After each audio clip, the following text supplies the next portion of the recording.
Hey, seventh graders. Today we're looking at converting between fractions and decimals. So we're going to have some examples today where we're going to be starting with a fraction and ending with an answer as a decimal. And then ones will be going the other direction too. So we'll be starting with a decimal and then turning that into a fraction. So let's just get right into some of these things here, okay? But before we do that, we do have just a couple definitions we want to talk about.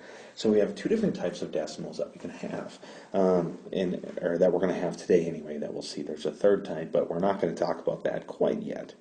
The first type of decimal we have is what we call a terminating decimal. So at some point, our decimal ends, meaning it doesn't go on forever. It's going to stop. So when you divide things, I remember our long division, right? When I divide this out and I go through all my steps and my carries and blah, blah, blah, when I get to that last step, I end up with a 0. Okay, so it stops, everything divides nicely at some point. That's an example of a terminating decimal. A repeating decimal is a decimal that it never ends. It would go on for forever and ever and ever, but the kicker is here, it has a pattern that repeats. So if I were to have a decimal that's 0.3333, and it keeps going and going and going and going, okay, how I can write a repeating decimal then is, okay, over all of the digits that repeat, I put a line over them. So here it's just 3 that's repeating. I put a line over the 3. What if I had a decimal like this? Okay, well, you can see I have a repeating decimal, but now what I'm looking for is the pattern. So what part of my decimal repeats? Well, it's 1, 2, 3. So then I'd write my answer as 0.123 and then repeating over the same thing. Okay. One more thing I'd want to show you is what if I find a decimal like this. Okay, all right. Well, here it doesn't start repeating right away, but here it repeats.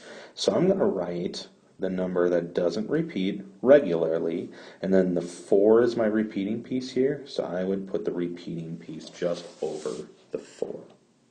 Okay, all right. Let's try a couple examples here. So converting fractions to decimals, all we need to do with those is we're going to go ahead and we're going to take the top number and divide it by the bottom number. So if I need to do 3/8, that is 3 divided by 8. Okay, so now how does that work? Well, does 8 go into 3? 0 times. All right, so then what I can do then is put my decimal, both in my answer and my dividend here. Okay, and then I could add a 0, because 3 is the same as 3.0.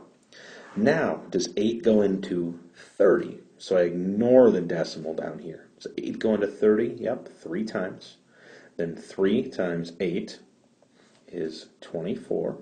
Okay, subtract 30 minus 24 is 6. Carry down my 0. All right, 60. 8 goes into 60. How many times? It would be 7, sorry. Okay, 56.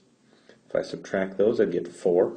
Okay, I could bring down another 0. All right, and now 8 times what gives me 40? It would be 5.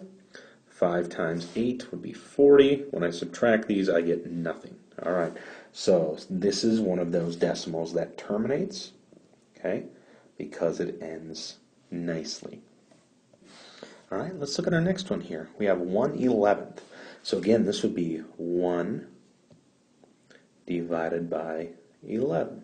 Okay, 11 does not go into 1 at all, so we'd say 0 times, and then I can do my decimal here.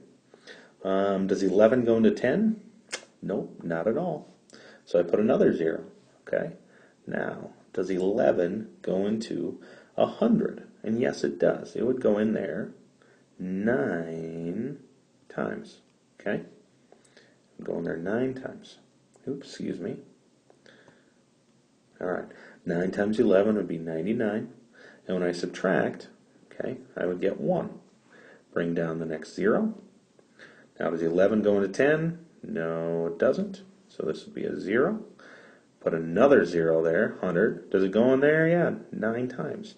And here we're starting to see a pattern, right? 0, 9, 0, 9. Okay? So since it's the 0, 9 that's repeating, we would put our repeating bar over both the 0 and the 9. Why don't you go ahead and pause your video and try the last one, 1/7, on your own. All right, so if we go through and do this, we should get 0.143 repeating. So we can see that as we keep going, we are forming a pattern.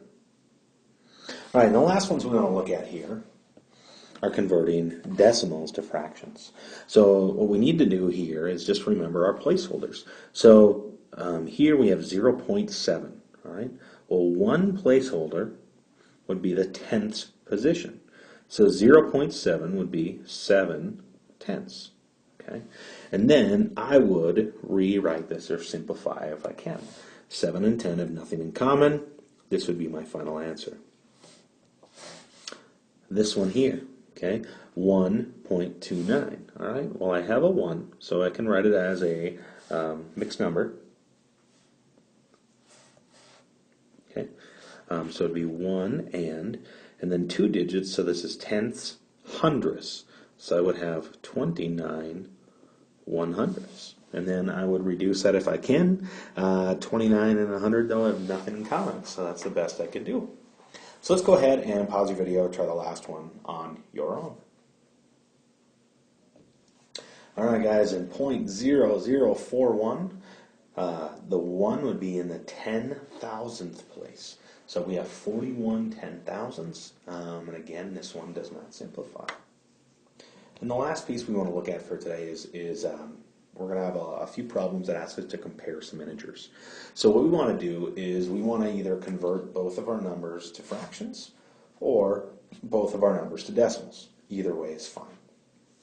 So I'm going to go ahead and take this one and just convert it to decimals, because 6/10 I know is an easy one to do as a decimal, right?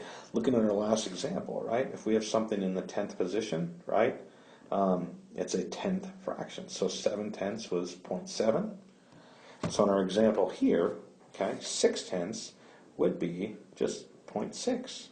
And now if we're comparing that to negative 4.65, all right, this is where, again, we could use our number line, right? So if I were to have -4, -5 in the middle, right? Negative 4.6 would be somewhere about here, okay? And then negative 4.65 would be here, right? It's closer to -5.